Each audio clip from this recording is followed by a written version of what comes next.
Chapter 1, A Land of Vast Dreams. Before there were cities, before borders were drawn or anthems sung, there was only the land. A land without names, without flags. Only rivers that wandered freely, mountains that brushed the stars, and skies so endless they seemed to hold the world in their silence. This was Argentina, long before it was ever called that. A sleeping giant of earth, wind, and water. Across the white pampas, grasses dance with the wind, whispering stories older than time. In the distance, herds of guanacos move in quiet herds, their silhouettes blending with the horizon. To the west, the mighty Andes Mountains stood like ancient guardians, casting long shadows at dusk. In the south, the icy land of Patagonia breathed slowly beneath glaciers and starlight. In the north, red deserts shimmered beneath a golden sun. Here, the land was not ruled by kings or armies. It was shaped by the turning of seasons, the rhythms of rain and sun, the hush of time moving gently forward. And in this timeless place, there were people. People who belonged to the land, not as conquerors, but as part of it. There were the Mapuche, keepers of the forest and fire. The Guarani believed rivers were sacred songs flowing through the earth. The Quechua descended from a people who once reached for the sun. And the Daiguitai, who carved their stories into stone. These were the first peoples of Argentina. They hunted. They gathered. They danced beneath the stars and told stories to the firelight. They watched the skies and listened to the earth. And in return, the land listened back. Each tribe had its language, its rhythm, its way of life. But they all shared something sacred: respect. Respect for the soil, for the sky, for the rivers that sang and the mountains that watched silently from afar. There were no borders. No presidents. No paper maps. Only balance, and the quiet beauty of life lived close to the earth. But far away, beyond the curve of the sea, something was stirring. Across the Atlantic, sails were catching wind. Wooden ships creaked as they carried men in armor, carrying maps, flags, and a hunger for land. Change was coming. It had not yet touched the shores, but the wind carried its scent, faint and unfamiliar. The stars still blinked above the pampas. The rivers still flowed in peace. But history, like a storm far off on the horizon, was beginning to gather. And still, the land dreamed. Dreamed not of kings or conquest, but of what it might one day become. A home. A nation. A voice in the world. The music softens into a lullaby. The voice grows quiet. And so, the story begins. Not with guns or gold. Not with empires or revolutions. But with stillness. With sky and wind. With people who walked gently upon the earth. And a land that waited patiently, quietly, for its name. Chapter 2, The Arrival of the Spanish. A new wind from across the sea. Soft waves rise and fall in the distance. A gentle seabird cries out. The music shifts to a calm, exploratory melody, like the opening of an old map. The ocean had always whispered to the shores of South America. Its tides moved with the moon. Its winds shaped the coasts. It carried the sense of salt and sky and the occasional fish from faraway places. The indigenous peoples knew its moods well, the patterns of the tides, the rhythm of the breeze, the calm before a storm. For generations, the sea had simply been a neighbor. A presence. A part of life. But one day, the sea brought something new.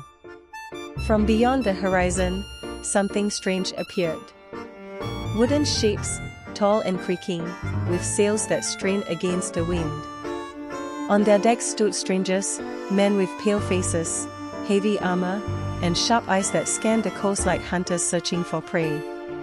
They came speaking unfamiliar words, carrying crosses, muskets, maps, and dreams. The year was the early 1500s, and the age of exploration had begun. The Spanish had heard the whispers, tales of golden cities, of endless lands ripe with treasure, of empires untouched and waiting to be claimed. Their imaginations were lit by the fires of conquest, and their kings and queens urged them forward, chasing stories across the sea like moths drawn to flame. To the Spanish, this land was new.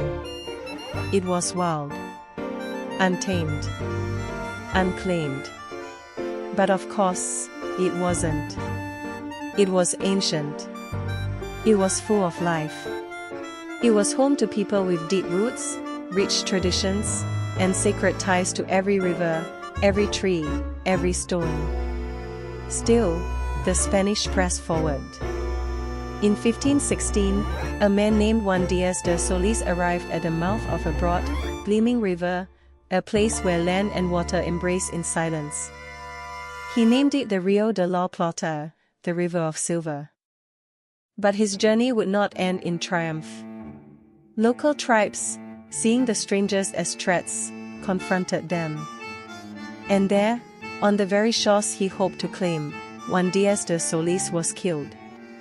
His body was never returned.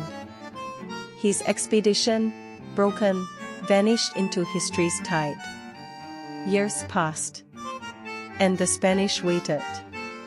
Then, in 1536, another figure emerged, Pedro de Mendoza. He was bold, determined. He had ships, soldiers, supplies, and a royal order to claim land in the name of Spain. He chose a site near the Rio de la Plata and built a settlement. He called it Santa Maria del Buen Air, the port of good air. Buenos Aires. But this first Buenos Aires was not destined to last. The settlers were unprepared for the harsh winters, the scarcity of food, and the resistance of the local Quarandi people. Tensions flared. Hunger spread. Diseases crept in with the wind. What began as a hopeful outpost quickly became a place of hardship and fear. The colony, unable to survive, was abandoned. The settlers fled. And Buenos Aires, the city that might have been, was left to the world. For nearly half a century, it lay forgotten. Its name remained on maps, but its soil returned to silence. A dream flickered once, and faded. But dreams, as the Spanish knew well, are not so easily erased. In 1580, another expedition arrived. This one led by Don Juan de Garay. He came not as a hopeful explorer, but as a settler prepared to stay. With families, tools, and a deeper understanding of the land, he refounded Buenos Aires. And this time, it endured. From that moment forward, Spanish rule began to take root. Across the land, missions were built to convert indigenous communities to Christianity. Colonial towns appeared, designed in the image of Spain, with grand plazas, cathedrals, and government buildings. Vast herds of cattle roamed the pampas, marking the start of a new economy. Silver and goods flowed through royal trade routes, tightly controlled by Spanish laws and loyal administrators. But with this new world came a new social order, drawn clearly and harshly. At the top were the peninsulars, Spaniards born in Spain, loyal to the crown. Next came the Criollos, those of Spanish blood born in the Americas. Then the mestizos, born of mixed Spanish and indigenous ancestry. And below them, indigenous peoples, African slaves, and others deemed lesser in the eyes of the colonizers. It was a world of hierarchies, rituals, and control. Of power drawn not from the land, but from a king and ocean away. Buenos Aires began to grow again, not as a wild dream, but as a colonial capital. Its streets filled with merchants, soldiers, priests. Ships came and went in the harbor. Church bells rang over the rooftops. Children learned Spanish prayers, and Spanish names filled the record books. But under the surface, something else stirred. Whispers. Whispers of injustice, of inequality, of resentment. The Criollos, though wealthy and powerful, were not allowed the highest offices; those were reserved for peninsulars. The indigenous were displaced, their lands taken and their beliefs suppressed. And the African slaves, brought across oceans in chains, labored in silence for others' wealth. Still, life in the colonies continued, like a river that runs smooth while the current below grows restless. The music softens. And so, this land, once ruled by the sky and the seasons, now answered to foreign kings. To laws and customs not born here, but imposed. The winds of change had arrived with the ships. But the true storm, the one that would reshape the nation, was still waiting, just beyond the horizon. For now, the bells of Buenos Aires rang through morning fog. The ships in the harbor rocked gently in their moorings. And history turned another quiet page. Chapter 3: The Viceroyalty of the Rio de la Plata. A new crown in the south. Gentle harp strings play over the sound of a breeze passing through colonial streets. Distant church bells echo softly. Time moves slowly in the land of silver, the Rio de la Plata. Empires rose and fell across oceans, and still the people worked, traded, and prayed beneath the ever-changing skies of the southern hemisphere. By the mid-1700s, the Spanish crown watched its American territories with concern. The colonies were rich in resources, but fragile. Far too much power sat in Lima, in distant Peru. And Buenos Aires, that stubborn port on the river's edge, had begun to whisper for more. So, in the year 1776, the Spanish made a decision. A new political creation would be born: the Viceroyalty of the Rio de la Plata. It was the youngest of all the Spanish viceroyalties. A fresh experiment to tighten control, to raise revenues, and to keep British and Portuguese ambitions at bay. Its capital, Buenos Aires. Once abandoned and forgotten, now the beating heart of a vast new territory. A territory that included present-day Argentina, Bolivia, Paraguay, and Uruguay. And so the city grew. Shops bustled. Streets filled with carriages and chatter. Markets overflowed with hides, silver, wool, and meat. Ships anchored at the edge of the continent, their sails like ghosts in the golden light. But beneath the surface, something stirred. Buenos Aires was a port city. It lived by the sea. It breathed through trade. And yet, Spain controlled the flow. The colony could only trade through approved Spanish ports. Prices were fixed. Goods were taxed. Profits vanished into foreign coffers. To the Spanish crown, this was order. To the people of Buenos Aires, it felt like a cage. Smugglers whispered deals in taverns. Merchants grew restless. Criollo families, born in the land but excluded from power, felt the weight of foreign rule pressing down. And all around them, the world was changing. Ideas of liberty and equality floated on the breeze from France. News of rebellion in North America crossed the Atlantic like a spark in dry grass. And slowly, those sparks found kindling. In salons and study halls, voices began to ask, why should we obey a king we do not see? Why must we depend on laws we did not write? Why should a people so rich in spirit remain so poor in power? But for now, these questions remain whispers. soft as candlelight, safe behind closed doors. Outside, the sun set over the Plaza Mayor.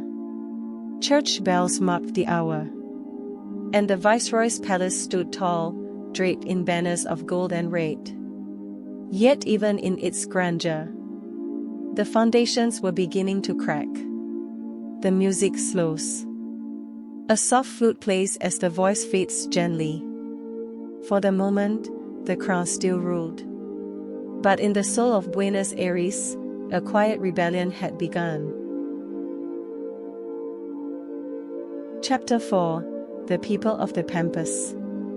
The quiet birth of a new identity. Out across the sweeping plains of Argentina, known as the Pampas, life moved to the gentle rhythm of the wind. The land stretched endlessly, green, golden, and silent, beneath skies that changed slowly with the passing hours. Here, far from the courts of Spain and the noise of European power, a new kind of people were quietly growing into themselves. These were the Criollos, descendants of Spanish settlers but born on South American soil. They lived not as conquerors, but as natives of a land they loved deeply. Though they still answered to a distant king, many of them had never seen Spain, and never would. Daily life for the Criollos was steady and rich in routine. They were farmers, ranchers, priests, lawyers, and merchants. Some lived in the countryside, managing great estancios, where cattle roamed freely and horses galloped across wide open fields. Others worked in the busy streets of Buenos Aires, trading hides and silver, managing shops, or running small schools where their children learned to read by candlelight. Their Spanish heritage shaped their language and customs, but their hearts belonged to the land of the rivers, the mountains, and the wind. Slowly, without realizing it, they were becoming something different, neither fully European, nor indigenous. They were something in between. Something new. Among them, one figure came to represent the spirit of the Pampas more than any other, the gaucho. Gauchos were horsemen of the plains, skilled, rugged, and independent. They wore white hats, carried long knives at their belts, and rode their horses like extensions of their own bodies.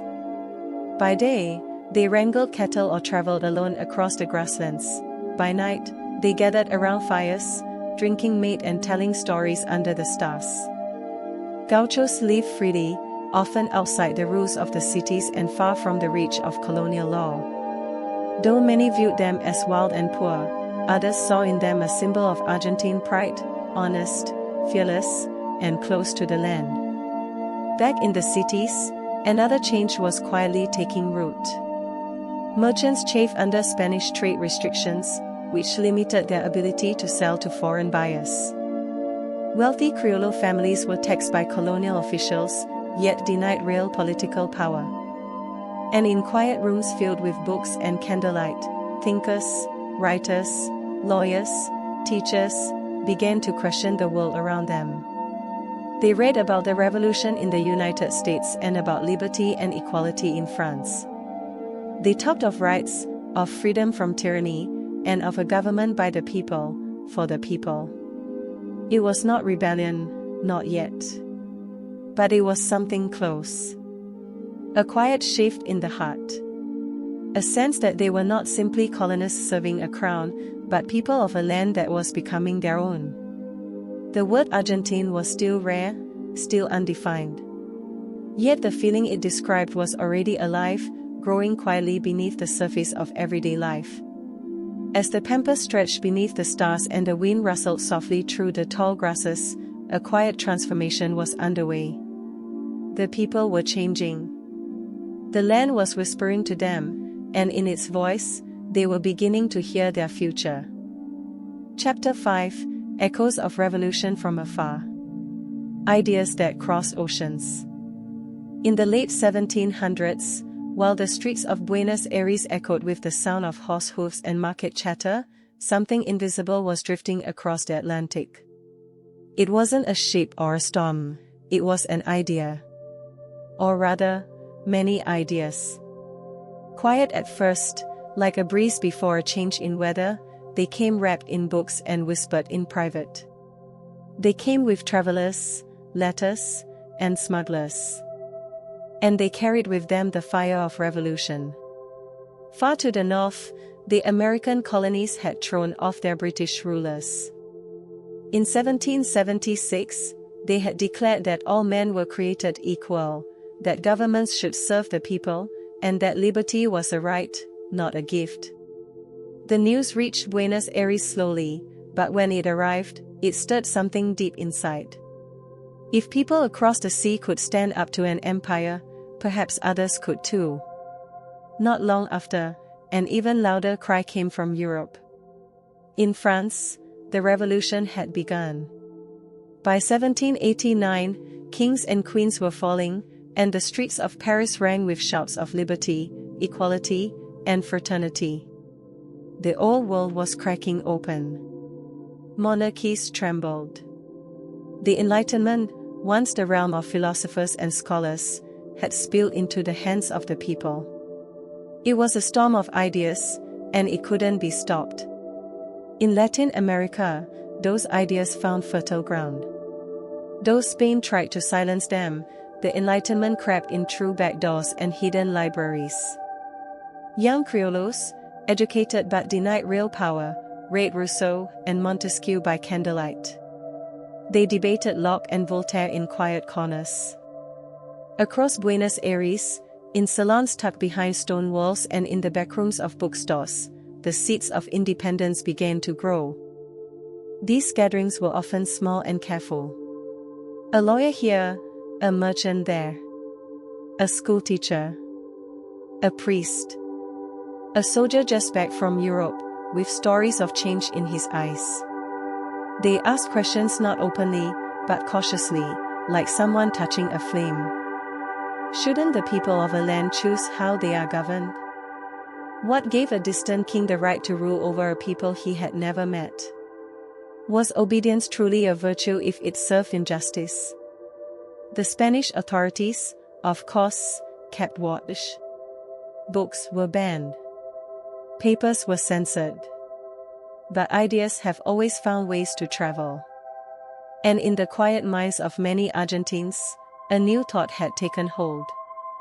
It would take time, conflict, and courage, but the future no longer seemed as fixed as it once had. The world was changing, and Argentina, whether the crown liked it or not, was beginning to feel its place within that change. At first, it was just a whisper. A subtle shift. A flicker in the eyes of the young and restless. But that whisper carried power. In it were the dreams of merchants tired of unfair trade. The frustrations of Criollos denied a voice. The hopes of a people beginning to imagine themselves not as subjects, but as citizens. And while the sun still rose each morning over the Rio de la Plata, and the city moved to the rhythm of routine, a quiet fire had started in the hearts of those who dared to dream of freedom. Chapter 6: The British Invasions. The day the city stood together. In the early years of the 1800s, as the world's great empires jostled for power, the winds of war and ambition reached even the distant shores of the Rio de la Plata. Britain, locked in conflict with Napoleonic France, looked southward with hungry eyes. Spain, distracted and weakened by European turmoil, could no longer guard its distant colonies as it once had. To the British, Buenos Aires was a prize waiting to be claimed, a gateway to trade, riches, and control in South America. In 1806, British ships appeared on the horizon like ghosts, their sails bright against the grey Atlantic sky. They landed quickly, with confidence and superior weapons. Within days, British forces marched into Buenos Aires and took the city. The Spanish colonial authorities were stunned. Their defenses had failed. The crown's protection had vanished like smoke. But something unexpected happened. Instead of surrendering quietly, the people of Buenos Aires began to resist. Without orders from Spain and without formal armies, local militias began to form. Ordinary citizens, shopkeepers, blacksmiths, Criollo landowners, priests, and students picked up weapons, many for the first time. They trained in secret courtyards. They communicated through whispers and candlelight. From the countryside came gauchos, fierce and ready to defend their land. Leaders emerged, not from Europe, but from among the people. One name stood out, Santiago de Linus, a French-born officer in Spanish service, who rallied resistance forces from nearby Montevideo. With determination and planning, the defenders retook the city in a dramatic counterattack. The British were forced to surrender and leave. But they would return. In 1807, a second British force, larger and more prepared, landed again. The people of Buenos Aires braced for another battle. This time, the defense was even stronger. Every neighborhood, every street corner, seemed to rise up. Militia units were organized block by block. Women passed along messages and prepared supplies. Church bells signaled movements. The entire city became a fortress of will. And once again, the people prevailed. The British were defeated. Buenos Aires remained free, not by order of Spain, but by the hands of its own people. The victories of 1806 and 1807 did more than protect the city. They planted a powerful seed in the hearts of Argentines, the belief that they could govern and defend themselves. For the first time, they had seen what could happen when criollos, mestizos, gauchos, and merchants stood side by side, united not by empire, but by their love for the land they called home. Though the Spanish crown remained in power, something had shifted. The myth of dependence had cracked. The people no longer saw themselves as helpless subjects in need of European protection. They had faced one of the world's greatest empires, and won. When the dust settled and the British ships disappeared over the sea, the streets of Buenos Aires echoed not with fear but with confidence. It was a quiet pride, worn like a hidden medal, passed down in stories and songs. It would live on, in every dream of independence that followed. Chapter 7: The Fall of the Spanish Crown. A king taken, a question raised. In 1808, across the ocean in distant Europe, the very heart of the Spanish Empire began to tremble. The streets of Madrid no longer echoed with royal certainty but with the marching boots of foreign soldiers. Napoleon Bonaparte, the iron-willed Emperor of France, had swept across the continent, toppling monarchies as if they were pieces on a chessboard. Now, his gaze turned to the Iberian Peninsula. Spain, already weakened by political division and economic strain, could do little to resist. In a move that would shake the Spanish world, Napoleon forced the abdication of King Charles IV and his son Ferdinand VII. The royal family was captured and held in France, their throne left in ruins. In their place, Napoleon crowned his brother, Joseph Bonaparte, as King of Spain. The news traveled slowly, crossing the seas aboard ships, whispered in ports, and carried on the wind to the Americas. When it reached Buenos Aires, it struck like thunder. The king was gone.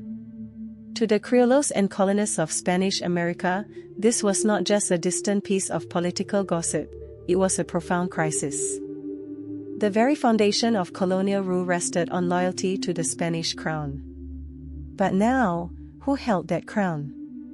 Was it the rightful King Ferdinand, imprisoned in France? Or Joseph Bonaparte, a Frenchman with no connection to Spain or its people? Or perhaps, was it no one at all?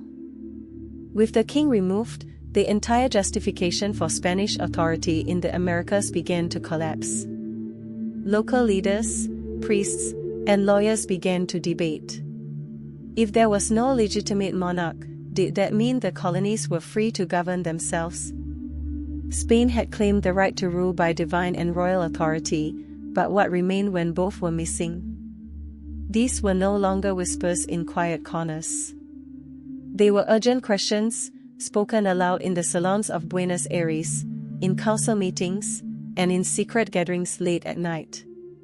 The criollos, already frustrated by inequality and inspired by revolutions abroad, now found themselves at a crossroads. Spain, fractured and under foreign control, tried to reassert itself through juntas, local councils claiming to speak for the absent king. But across the Atlantic, their authority rang hollow. In the viceroyalty of the Rio de la Plata, loyalty to the mother country had already been tested by war and independence of thought. Now, with the crown itself crumbling, the idea of colonial obedience seemed more fragile than ever. The people of Buenos Aires looked at one another and saw, for the first time, that Spain's power might be nothing more than memory. What replaced that power had yet to be decided. But the silence of the king had opened a door. A door through which the winds of revolution were already beginning to blow. Chapter 8, May 1810, the week that changed everything. A city awakens. The sound of distant rain. Soft footsteps on cobblestone. A church bell tolls in the background. The voice begins, slow and calm.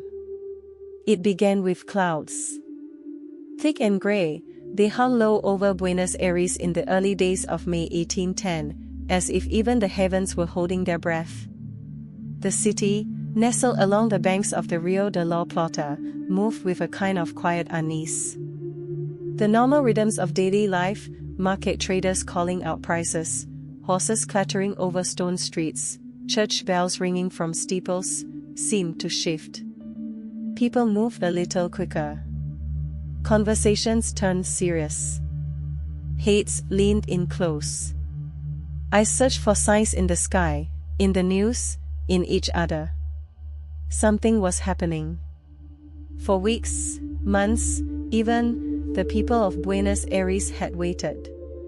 Waited for word from Spain, where the monarchy had crumbled under the weight of Napoleon's invasion. Waited to see whether their loyalty to the Spanish crown would be rewarded with answers, or drowned in silence. Now, at last, that answer had come. The final thread of royal authority in the Americas had snapped. The Junta of Seville, the last remnant of Spanish power, had fallen. The question, no longer avoidable, now hung in the air like the mist before a storm. If Spain could no longer rule, who could? Who would? The streets of Buenos Aires buzzed with whispered debates. In homes lit by candlelight, in cafes and parishes and plazas, people began to speak words they had once only dared to think. What if we rule ourselves? For years, ideas had been simmering. The criollos, those of Spanish blood born in the Americas, had grown restless under colonial rule. They were denied high office, denied the profits of trade, denied their voice in shaping their own futures. But now, they saw a door opening. And with it, the possibility of stepping through into a new era. At the heart of the old city stood the Cabildo, the colonial town council. It was here, within its cool stone walls and arched corridors, that the future would be debated. Beginning on May 18th, meetings were called. Petitions were circulated.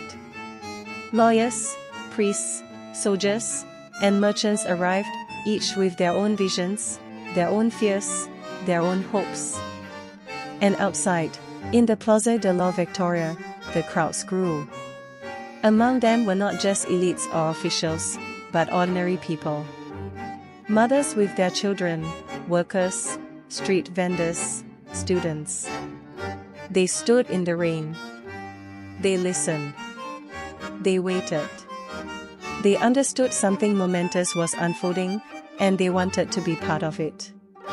At the center of the tension stood Viceroy Baltasar Hidalgo de Cisneros. An aging figure of royal authority, he tried to maintain his grip on power. But his voice no longer carried the weight it once had. To the criollos, he represented a crumbling world, an empire that no longer had the strength or right to rule. Each day, pressure mounted. Some voices urged caution. They wanted a soft transition, to govern locally, but still in the name of Spain, to wait and see what would come next. But others saw this moment as the beginning of something far greater. A clean break. A revolution in spirit, if not in arms. By May 22nd, the city was holding its breath. A public open cabildo was held, a rare and extraordinary event. Citizens were invited to express their views. Debates ran late into the night. Some argued to keep Cisneros, others to remove him entirely. But the tide was shifting. On May 24th, a compromise was attempted. Cisneros would resign as viceroy, but remain part of the new governing body. The people rejected it.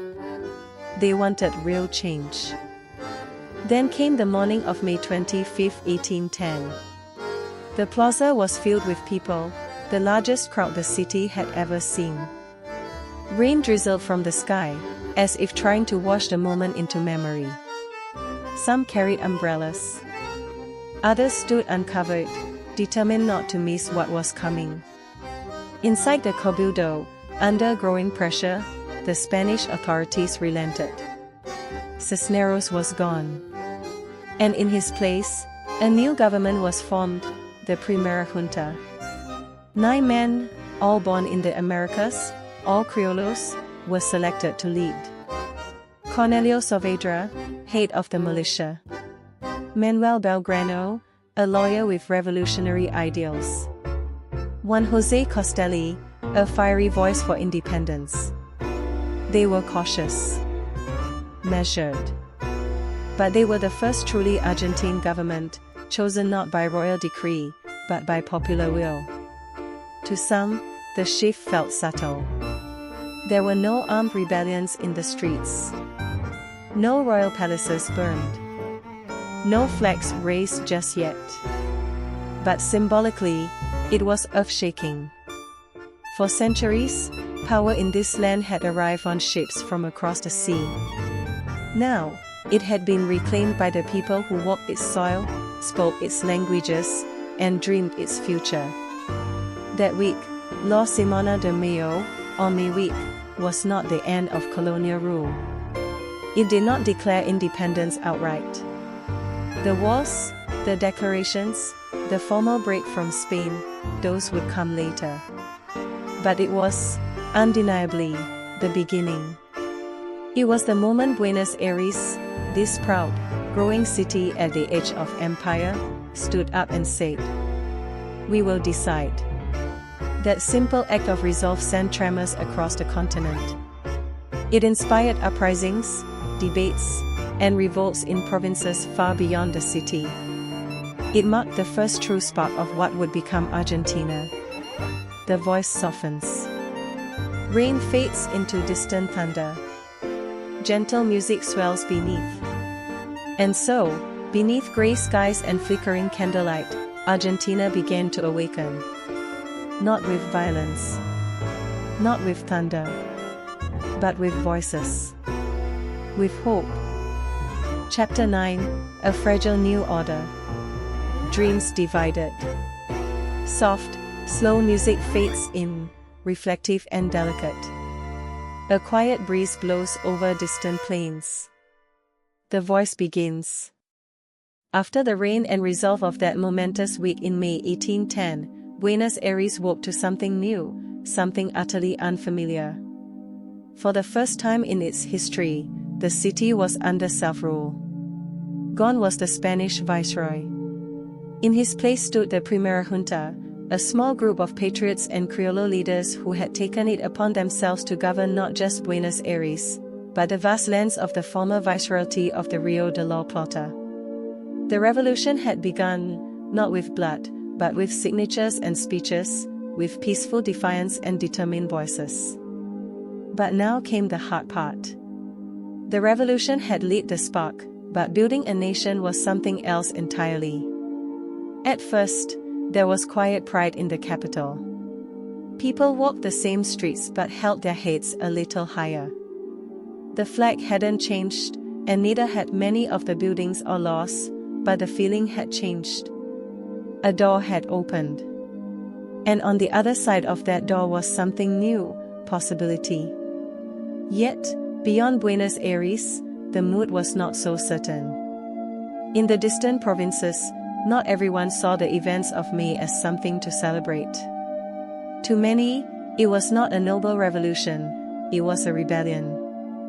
These were the royalists, governors, bishops, military commanders, wealthy landowners, and others who remained loyal to the Spanish crown. Even with the king imprisoned in Europe and the monarchy in disarray, they clung to the idea that the old world could still be saved. To them, the king, though absent, remained sacred. And the junta in Buenos Aires looked not like liberators, but like usurpers. But on the other side stood the patriots. Those who had tasted the first breath of liberty. Who had read the writings of Rousseau, Montesquieu, and Jefferson. Who believed that people could rule themselves, without kings or distant empires. They dreamed not of restoring Spain, but of building something new. And yet, even among the patriots, unity proved elusive. Buenos Aires had taken the lead, yes. But not all provinces trusted it. Some suspected the capital of trying to dominate the rest, of simply swapping one distant ruler, Madrid, for another. What right, they asked, did Buenos Aires have to speak for everyone? Soon, those divisions became more than words. Provinces like Paraguay and Upper Peru resisted the junta's authority. Some, like Córdoba, even rose in open revolt. In response, military expeditions were launched. Armies, hastily assembled, marched across the countryside to bring rebel provinces in line. But victory was not guaranteed. Some campaigns succeeded, such as the capture of Córdoba and the arrest of its royalist leaders. Others failed, like the attempt to sway Paraguay, which ultimately rejected Buenos Aires' authority and declared its own independence. Even in Upper Peru, now Bolivia, early victories turned into bitter defeats. All the while, soldiers fought in muddy boots and thin uniforms. Leaders debated in long meetings led by flickering candles. And the people, tired but hopeful, waited for clarity that never seemed to come. But beyond the battlefields and council halls, there was a deeper question, one that lingered quietly in every town, every family, every decision. How would this new land be governed? With the Spanish system cast aside, what would take its place? Would they build a monarchy, ruled by a local king, perhaps from Europe? Or a republic, with elected leaders and a constitution? Would power rest in Buenos Aires, or be shared equally with the provinces?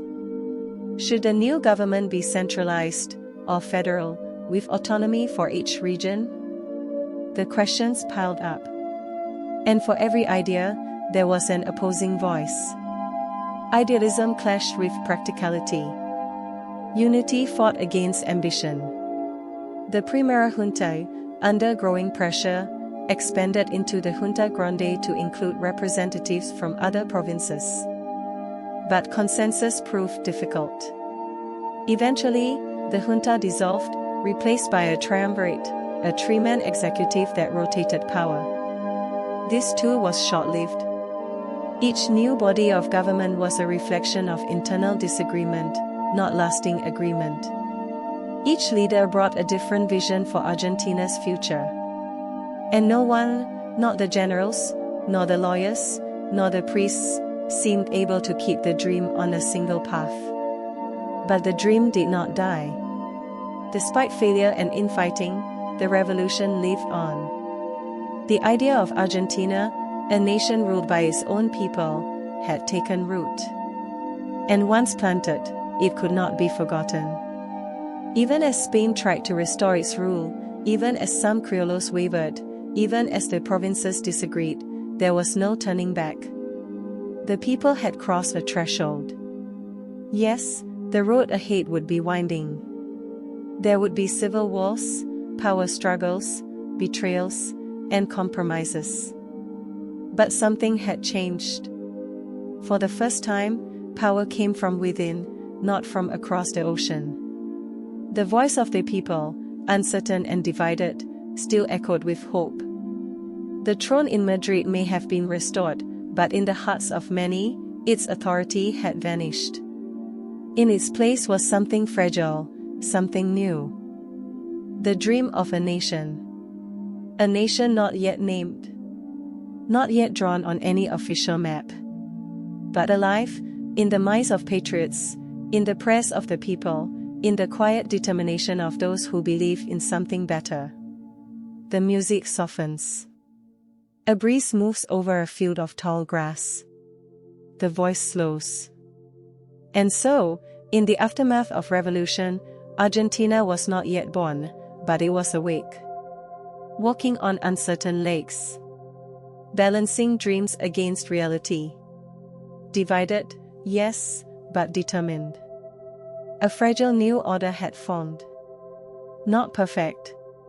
Not complete. But alive. And in that fragile heartbeat, the future waited. Ready to be written. Chapter 10, The Road to Declaration. The Long March to Freedom.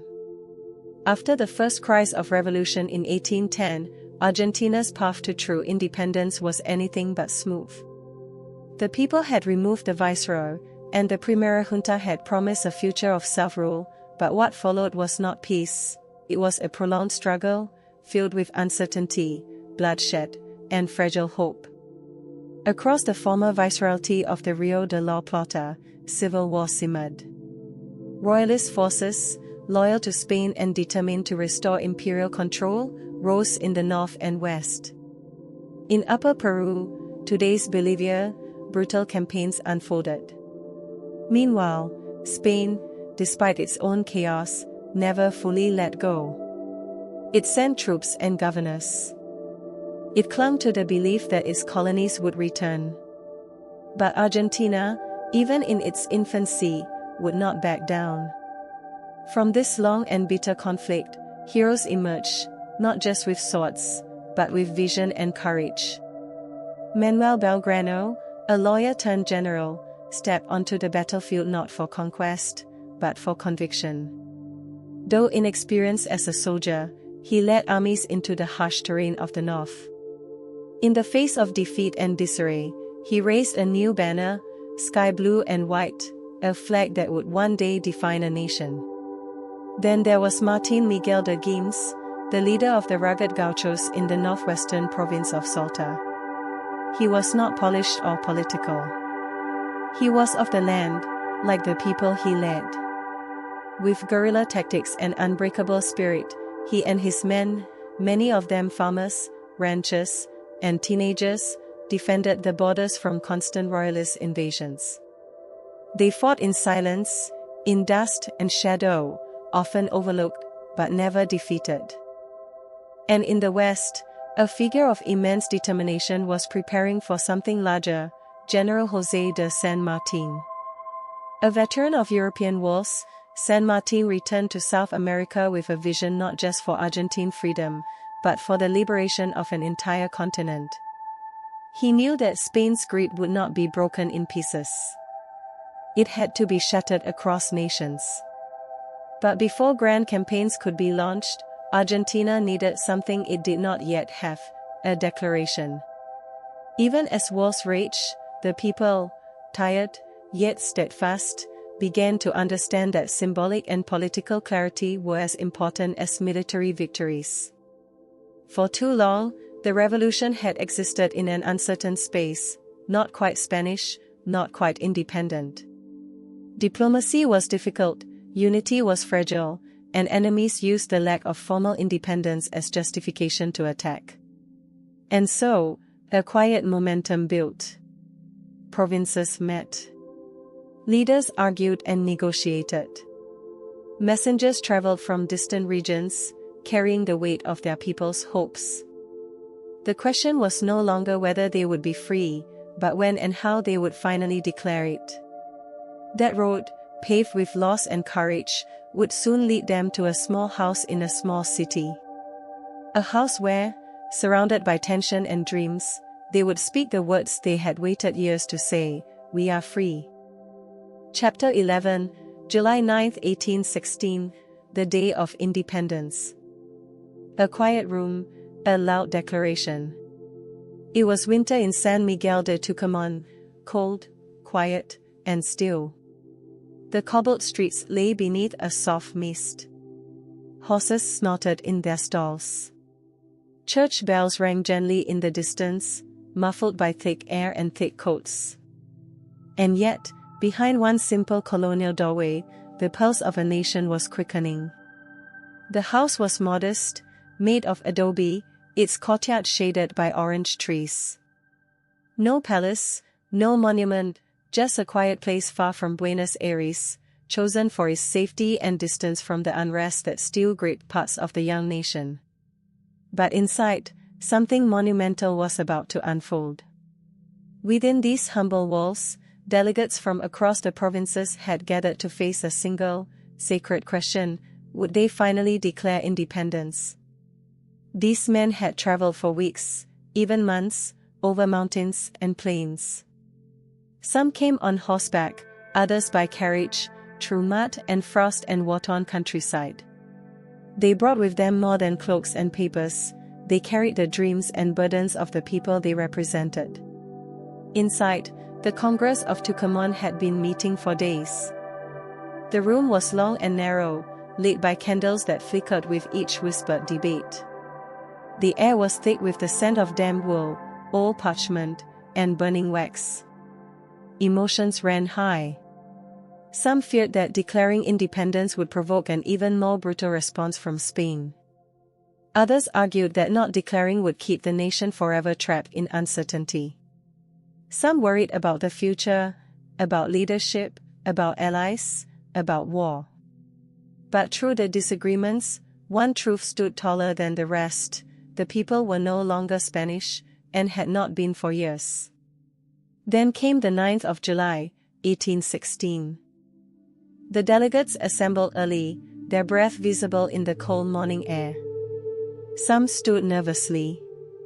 Others clasped hands or whispered prayers. And then, in that narrow chamber, they did what generations had only dared to dream. They signed. With ink, they wrote the words that had burned quietly in their hearts for so long.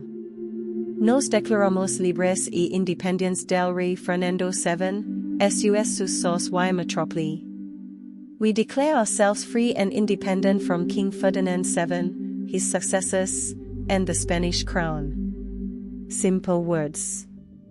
But behind them stood centuries of hope. Some delegates cried. Some smiled quietly, their shoulders finally releasing the weight of uncertainty.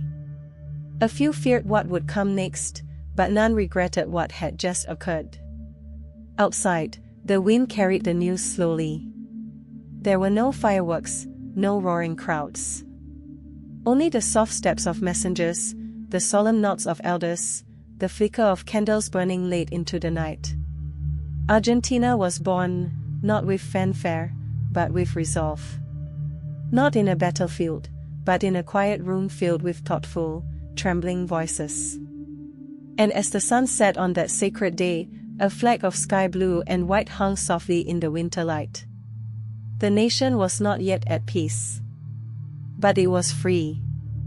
And that, at last, was enough to begin. Chapter 12, The Meaning of Independence. Freedom's gentle weight. The ink had dried. The declaration had been signed. The words had been spoken aloud in the cold morning air of Tucumán. Argentina was free. But freedom, as it turned out, was not a destination. It was a beginning. A difficult, uncertain, deeply human beginning. For the leaders and thinkers who had pushed so hard for independence, the moment brought relief, but also responsibility. The king was gone, yes. Spanish rule was no more. But in the silence left behind, the real question lingered in every meeting, every home, every heart: what now? Because independence, for all its glory, came without instructions. No guidebook. No clear answers. What did freedom mean for the farmers of the Pampas? For the gauchos who had fought and bled in the name of a country still trying to define itself? For the women who had run households, tended fields, and passed news in secret? For the enslaved, the indigenous, the poor? In Buenos Aires and in distant provinces, governance had to begin from scratch. There was no king to command. No empire to enforce laws.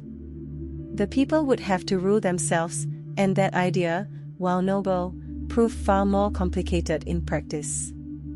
Who would lead? Would power remain in Buenos Aires, or be shared with the provinces? Would the country be ruled by a single strong executive, or by many voices at once? Would it be centralized or federal? Conservative or liberal?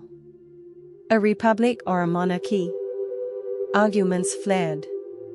Provinces clashed. Loyalties shifted. The new government, so young, so fragile, struggled to hold the pieces together. Sometimes, brothers in arms became enemies across battle lines. Sometimes, idealists turned into politicians. And sometimes, the dream of unity felt as far away as it had before the revolution. Yet despite the noise and conflict, a foundation was being laid, slowly, painfully, but unmistakably. The people learned how to debate, how to draft laws, how to choose leaders, and how to question them. They struggled with corruption, with inequality, with competing visions of the future. But they were learning. The independence of 1816 had not instantly created a nation. But it had created the right to try. And in that right, messy, complicated, and deeply human, lay the heart of the Argentine story. Not in perfection. Not in sudden peace. But in the courage to build, even when the path was uncertain. Because in the end, independence was not a reward. It was a responsibility. One that would take generations to understand, protect, and complete. Chapter 13, General José de San Martín. The quiet general with a mountain to cross.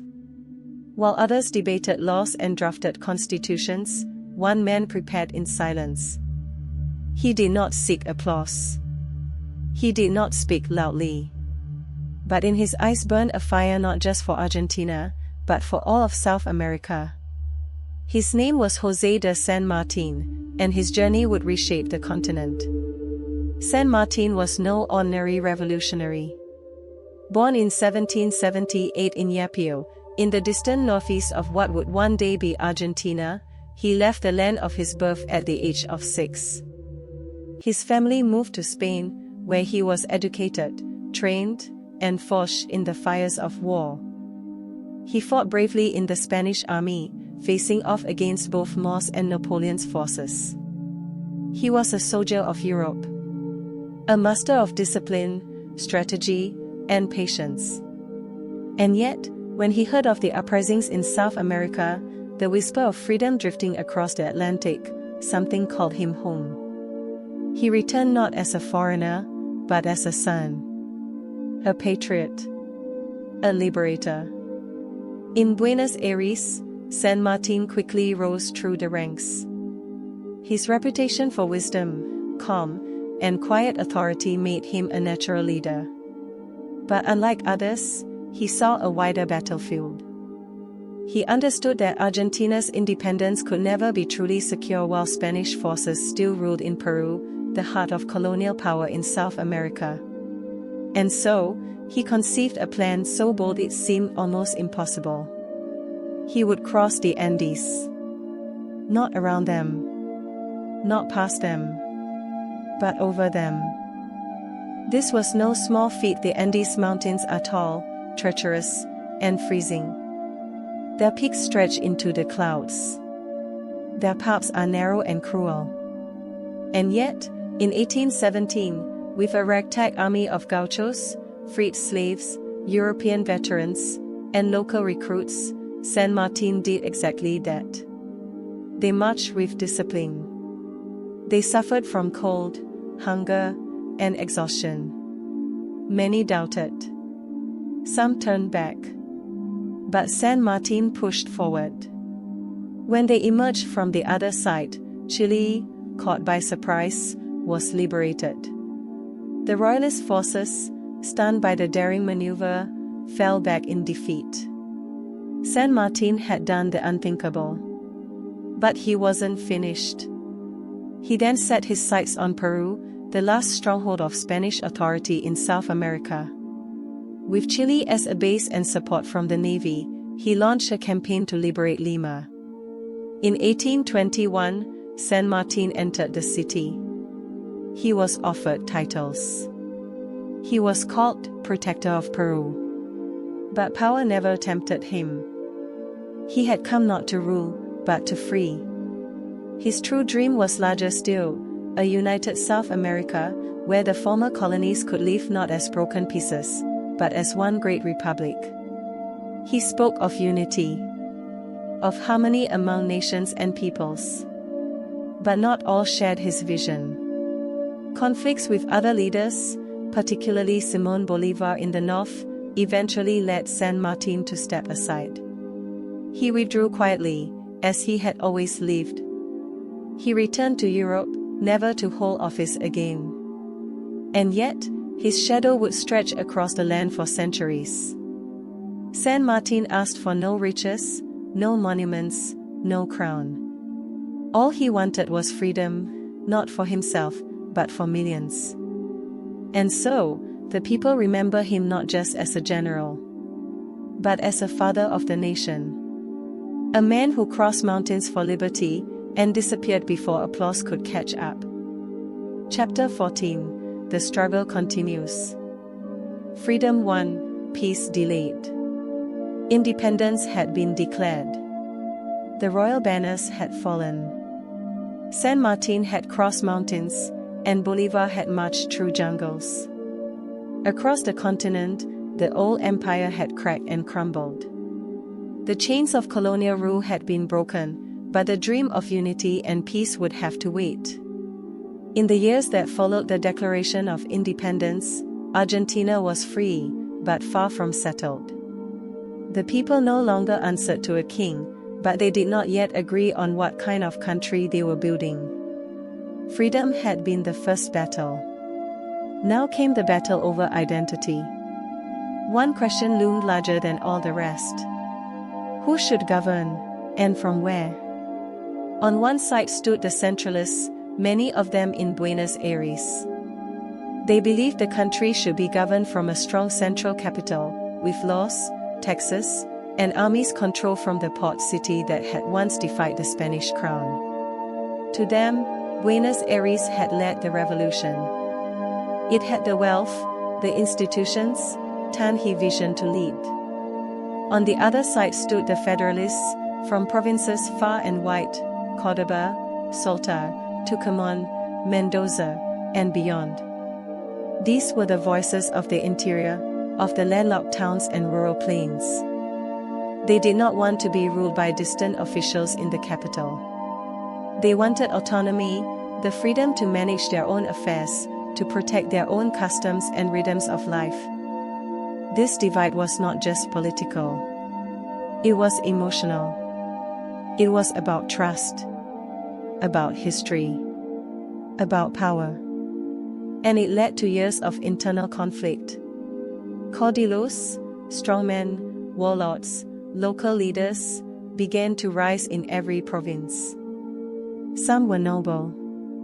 Some were feared. Some fought for the people. Others fought for themselves.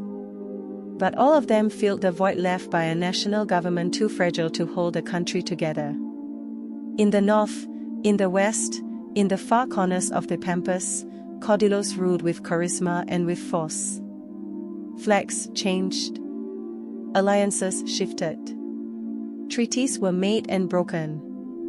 Argentina, for a time, was less a country and more a patchwork of competing regions, each with its own loyalties, its own leaders, and its own view of what independence should mean. Through it all, the idea of a united Argentina never truly vanished.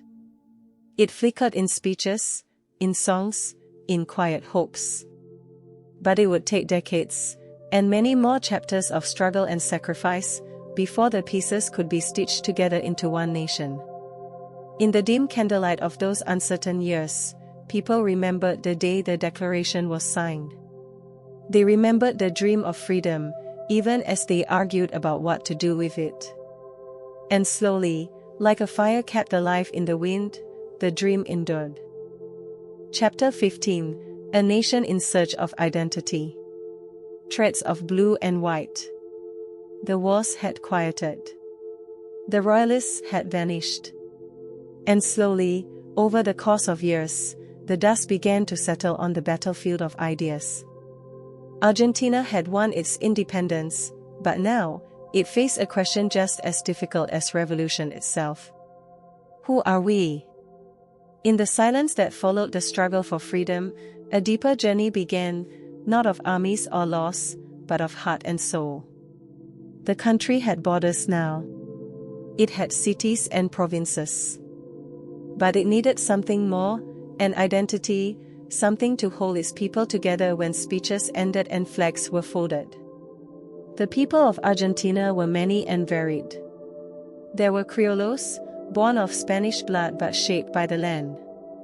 There were mestizos, children of mixed ancestry, living in both worlds at once. There were African descendants who had fought and labored for liberty. There were indigenous communities, proud and ancient, still speaking their own languages and walking their own roads. And in the years to come, waves of immigrants would arrive, Italians, Spaniards, Germans, and others, bringing their hopes and stories to this vast new land. But how do so many become one? Language helped. Spanish, once the voice of the empire, became the language of the people. In homes and schools, in marketplaces and cafes, it echoed with Argentine rhythm, shaped by new accents, colored by new expressions. It became something uniquely theirs.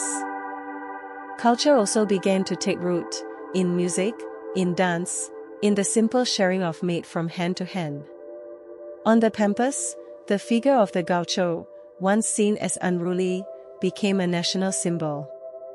Free, proud, and loyal to the land, the gaucho stood for everything Argentina wished to be: strong, independent, deeply connected to the soil and the sky. In classrooms, history was told, stories of San Martín, Belgrano, and the Congress of Tucumán. These tales became more than lessons. They became shared memory. And with memory came meaning. But perhaps nothing united the people more than the flag, that simple cloth of sky blue and white. Created by Manuel Belgrano, the flag carried the colors of peace, of hope, of the sky over the pampas and the snow of the Andes. At its center, a radiant golden sun, the sun of May, shines with the promise of a new dawn. And then there was the national anthem, a song that began as a cry for liberty, written in a time of war, and over time softened into a lullaby of pride. Its verses were sung in schools and at gatherings, its melody filling quiet rooms and crowded plazas alike. Each word stitched the past to the present, reminding every child and elder that they were part of something greater. A nation was forming. Not just on maps, but in hearts. Not just in law, but in feeling. And so, in the quiet after the revolution, Argentina began to define itself, not through kings or conquerors, but through language, memory, music, and shared belief. A belief in liberty. A belief in belonging. And a belief that, despite their differences, the people of Argentina were, together, one. Chapter 16, Celebrating July 9th. The day the nation pauses to remember. Gentle winter wind rustles through the trees. A distant guitar strums softly. The voice begins, calm and slow. Every year, as the southern winter drapes Argentina in cool mornings and long evenings, something stirs in the hearts of its people. It is a quiet anticipation, a kind of reverence that doesn't need a grand announcement. It begins with simple gestures. In the towns and cities that stretch from the northern deserts to the southern glaciers, from mountain valleys to coastal plains, flags begin to appear. They flutter from balconies and storefronts, tied to lamp posts and fences. Their colors, sky blue and white, glow softly against the gray of July skies. In classrooms, children rehearse songs, their voices sometimes shy, sometimes proud. Teachers help them memorize lines of poetry, pieces of history, and patriotic odes once spoken by those who dared to dream. Mothers iron little white shirts and blue ribbons, smoothing each crease with care. And in every part of the nation, people prepare, not for a party, but for a remembrance. Because on July 9th, Argentina does not simply mark a date. It pauses, together, as a country. It remembers who they were, who they are, and who they hope to be. A memory that breathes. July 9th is more than just a spot on the calendar. It is the anniversary of independence, the day in 1816 when delegates from across the vast, diverse territories of the Viceroyalty of the Rio de la Plata gathered in the modest city of San Miguel de Tucumán and signed their names to a future unchained from colonial rule. That moment, when a group of men, some in worn boots, others in press coats, all carrying the weight of history on their shoulders, declared freedom from Spain, still echoes across the land today. Though more than 2 centuries have passed, the act is not a silent one. It is not just read in books or memorized for tests. It is felt in the streets, in the plazas, in the laughter of children and the tears of old men who remember other Julys, other moments of unity. Tucumán, the cradle of independence. Each year, as July 9th approaches, the eyes of the nation turn once again to Tucumán, the symbolic heart of the Argentine Republic. It is a city modest in size but enormous in memory. At its center stands the Casa Histórica de la Independencia, the historical House of Independence. Its whitewashed walls, arched courtyards, and cool, clay-tile floors have been lovingly preserved for generations. This is the very house where the Declaration was signed. It is not a palace. It does not rise in marble columns or grand staircases. But it holds something more precious than grandeur. It holds the moment Argentina was born. Visitors walk through its halls in quiet awe. They touch the stone that holds the footsteps of patriots. They gaze at the documents and portraits, at the paintings of San Martín and Belgrano, and they listen to the silence that once held voices daring to speak of liberty. On the morning of July 9th, that house becomes the heart of the nation. A dawn of solemn honor. At dawn, as the soft sun rises over the plaza, a solemn ceremony begins. Wreaths are laid beneath statues. Candles are lit, flickering in the morning chill. School choirs warm their voices. Military bands polish their brass. And soon, leaders begin to arrive. The President of Argentina, accompanied by ministers, generals, and provincial governors, often stands in the very room where the delegates once met. A speech is given, not just about the past, but about the future. The national anthem plays, and its final notes echo across the walls that once shook with debate. It is a ceremony of reflection, of reverence, of thanks. But outside those walls, across cities, towns, villages, and distant farms, a different kind of celebration begins to stir. A day for all. Across Argentina, the day unfolds with life and color. In every corner of the country, parades fill the streets. Children march in neat rows, wearing school uniforms adorned with celeste and blanco ribbons. Gauchos, proud and tall on horseback, ride past the crowds in traditional dress, their bombochas and white-brimmed hats fluttering in the winter breeze. Folk dancers twirl in flowing skirts and embroidered vests, their steps beating time to the rhythm of zambas and chacareras. Military bands follow, drums keeping a steady cadence, trumpets singing over rooftops. Spectators line sidewalks, waving flags, cheering softly, some holding hands, others whispering stories from long ago. In small towns, the parades may be humble, but they are no less heartfelt. And in cities like Buenos Aires, Córdoba, Salta, and Rosario, they may stretch for hours, a tapestry of heritage and pride. Music, memory, and warmth. Throughout the day, music fills the air. In plazas and community centers, folk singers perform songs passed down through generations, songs of country, of liberty, of longing and love. Choirs sing patriotic hymns that echo in the hearts of grandparents. Children recite poems they've memorized with care. And at home, families gather. Though July is winter in Argentina, the air is warmed by food and company. Steaming empanadas, locro stew, pastelitos, and hot chocolate fill the tables. Mothers, fathers, uncles, and aunts share stories, not just of history, but of their own lives. What did July 9th mean when they were children? What does it mean now? It is a day for reflection, but also for connection. No matter the distance, no matter the politics or divisions of the moment, July 9th brings people together. A bedtime whisper beneath the flag. And then, as the sky begins to darken and stars peek above the cold rooftops, children return home, tired from parades and songs, with cheeks flushed from the wind and hearts full of something they might not yet have words for.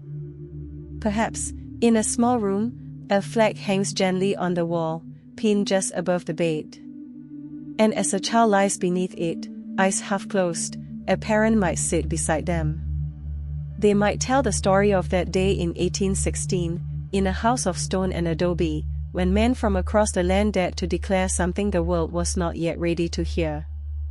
That this land belonged to its people. That they would no longer be ruled by distant kings or unseen hands. Argentina was ready to stand on its own. And though it took decades of war and struggle, of debate and compromise, of heartbreak and triumph, that declaration held true. A living tradition. July 9th is not a festival built on spectacle or show. It is a celebration of substance. It is memory made living. It is the morning anthem in a silent square. The paper flag held by a child's hand. The tear in a veteran's eye. The aroma of empanadas passed from hand to hand. The guitar's gentle strum beneath cold stars. It is a promise whispered from one generation to the next. That freedom is chosen. That independence is earned. And that it must always be honored. Chapter 17. The Casa Histórica de la Independencia. The house where a nation was born. Soft footsteps on stone. A breeze blows through old wooden shutters. The voice begins. Tucked away in the warm, whispering streets of San Miguel de Tucumán, far from the noise of Buenos Aires or the busy ports of the coast, there stands a house. At first glance, it might look like many others from its time. Its walls are built from whitewashed adobe. Its doors are thick, weathered wood. Its windows are narrow and shaded, built not to impress, but to endure. But if you step a little closer and listen a little deeper, you may feel something stir. Something sacred. Something is still alive. This is no ordinary home. This is the Casa Histórica de la Independencia, the house where Argentina was born. A day that changed everything. On the morning of July 9, 1816, this humble building became the heart of a continent's dream. Inside, in a modest salon with white walls and high ceilings, delegates from across the provinces gathered. They had traveled from far-off lands, from the coal hills of Salta, from the green fields of Santa Fe, from the deserts, valleys, and rivers that made up the vast viceroyalty of the Rio de la Plata. Some wore fine coats. Others carried worn satchels. But all of them brought the same thing, a question that needed answering. Would they break from Spain, fully, formally, forever? In that room, under flickering candlelight and a thick air of tension, debates rose. Some voices were cautious. Others burned with urgency. But as the hours passed, and the shadows moved across the tiled floor, a decision began to take shape. And then, at last, it was done. With ink and trembling hands, with conviction and a quiet sense of destiny, they signed their names. The act of Declarar la Independencia, to declare independence, was made official. And in that moment, Argentina, though still unnamed as such, stepped into the light of its own future. Time and memory. In the years that followed, the house remained. But time is never gentle, even to sacred things. The walls began to crack. The ceiling sagged. And slowly, quietly, the house began to fade into disrepair. Still, the memory of what had happened there never disappeared. It lived on, in books, in classrooms, in whispers passed between generations. Until finally, in the early 20th century, the nation decided, this place must be saved. And in 1903, the Casa Histórica was restored. With great care and love, craftsmen and historians worked to bring it back, not as a museum frozen in time, but as a living vessel of memory. The entrance, with its famous arched doorway framed by slender columns, was rebuilt in the elegant style of its day. Rooms were repaired, repainted, and reimagined. Furniture was placed where it had once stood. Paintings of the founding fathers were hung gently on the walls. And the Salon de la Declaration, the Hall of the Declaration, was returned to its original solemn glory. A place that lives today. When visitors walk through the gates of the Casa Histórica, they do not just tour an old building. They walk into a moment. They enter a heartbeat from the past. They step on the same tiles where delegates once paced with nervous determination. They lean into the same quiet corners where hushed discussions shape the fate of a continent. They gaze upon the room where the words, Libre y Independiente, free and independent, were spoken for the very first time in the voice of a new people. And they feel it. Schoolchildren come by the thousands, eyes wide, steps slow. Grandparents return, fulfilling all promises to themselves. Travelers, scholars, families, people from every corner of the nation, pass through its halls, touched not by grandeur, but by something even more powerful, humility. The power of simplicity. The Casa Histórica is not a palace. It does not tower with marble columns or echo with crystal chandeliers. Chapter 18. Echoes in Modern Politics. The past that still speaks. More than 200 years have passed since that winter morning in Tucumán. The candles have burned out. The ink has long dried. And yet, if you listen closely, in the plazas, in the parliaments, in the voices of the people, you still hear it. The quiet echo of 1816. Independence, once a dream whispered behind closed doors, is now a cornerstone of Argentina's political soul. Not just a story to be remembered, but a spirit to be upheld. In modern Argentina, the ideals born from that time, liberty, sovereignty, self-rule, continue to guide, inspire, and challenge the nation. Each new generation of leaders, thinkers, and citizens must return to them, asking, "What does independence mean today?" The answer is not always simple. Democracy, now firmly rooted in Argentina's soil, is one of independence's proudest legacies. Though the road to full democracy was long and often uneven, marked by coups, dictatorships, and political unrest, the dream of a government by the people, for the people, endured. And when it was threatened, the spirit of the revolution rose again. In times of crisis, Argentines have remembered the courage of their founders. They have marched in protest, voted with hope, and stood together to defend their rights. In dark chapters, during censorship, economic hardship, or institutional collapse, the people's resilience has echoed that first revolutionary resolve. And in moments of renewal, leaders have looked back with reverence. In speeches from the steps of government houses, on balconies waving to crowds, or beneath the soft light of the Casa Historica, presidents and public figures often invoke the names of San Martín, Belgrano, and Moreno. They speak of May 1810 and July 9, 1816, not just as dates, but as touchstones, moments when Argentina chose courage over comfort. Even today, you might hear a politician quote the words of the Declaration. You might see schoolchildren recite them during civic ceremonies. You might feel, in the rhythms of a campaign or the pause in a presidential address, the heartbeat of the past guiding the choices of the present. But it's not just in politics. It's in the people. In the way Argentines stand for justice. In their passion for debate. In their love of flags and songs and symbols that go far beyond tradition. Symbols that mean, we decide. We belong. We remember. The revolution may have ended, but its values live on. In loss and laughter, in protests and poetry. In the belief that freedom is not only a gift, but a responsibility, renewed each day.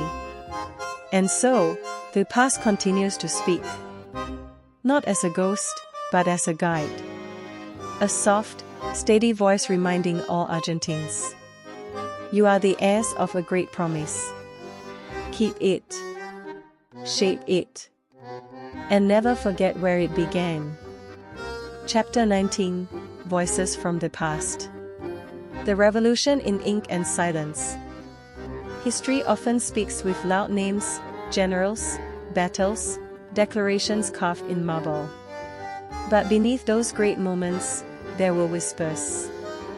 Soft footsteps. Private tears. Words scribbled in the margins of old notebooks. Letters. Diaries. Forgotten voices that carried the revolution not in cannon blasts, but in ink, in longing, in courage held close to the chest. These are the voices from the past. In dusty archives and museum drawers, historians have uncovered fragments of the revolution that history books once overlooked. Manuel Belgrano, for all his military feats, was also a man of deep feeling. In his letters, he wrote not just of battles, but of uncertainty, of his failing health, of his wish for an Argentina governed by education and justice, not only by force. In journals from the Congress of Tucumán, delegates recorded moments of doubt. Cold mornings when they weren't sure if independence would survive the week. One wrote of the silence that filled the hall after the declaration was signed, not cheers, but breathless stillness, like a prayer answered and a burden accepted all at once. And then there were the unsung heroes. People whose names were not etched in stone, but whose actions held up the revolution from the shadows. Women, in particular, played roles history nearly forgot. There was Maria Remedios del Valle, an Afro-Argentine woman who fought in the front lines, tended the wounded, and lost her family to war, only to return and serve again. She was known as the Mother of the Homeland, yet for years, her name lay buried beneath silence. There were countless others, mothers hiding messengers in their homes, wives forging documents daughters smuggling supplies beneath their skirts. They didn't wear uniforms. They didn't march in parades. But without them, the revolution would not have stood a chance. And beyond the battlefield and the council chambers, there were ordinary dreamers. Young men who wrote poems to liberty, even as they went off to fight.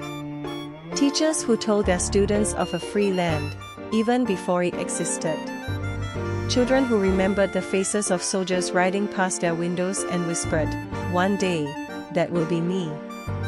In these quiet, intimate pieces of history, the revolution becomes real. Not just a page in a book, but a world of flesh and feeling. Because every movement begins in the human heart. With a hope, a word, a promise whispered into the cold night. And even now, centuries later, those voices remain. If you close your eyes and listen, you might hear them. A mother singing by candlelight. A soldier is reading a crumpled letter from home. A student clutching a worn-out flag. All dreaming the same dream. To be free. To be remembered. To matter. And in telling their stories, we make sure they are. Chapter 20, Argentina's Enduring Spirit. A Lullaby of Liberty. Long ago, in a land ruled by kings across the sea, a whisper stirred among the people. A whisper of change. Of dignity. Of something better. From that whisper grew words. From words, actions. And from actions, a nation. Argentina, born not in peace but in perseverance, has walked a long road. From the cobbled streets of Buenos Aires to the candlelit halls of Tucumán. From mountain crossings and battlefield cries to quiet ballads and peaceful protests.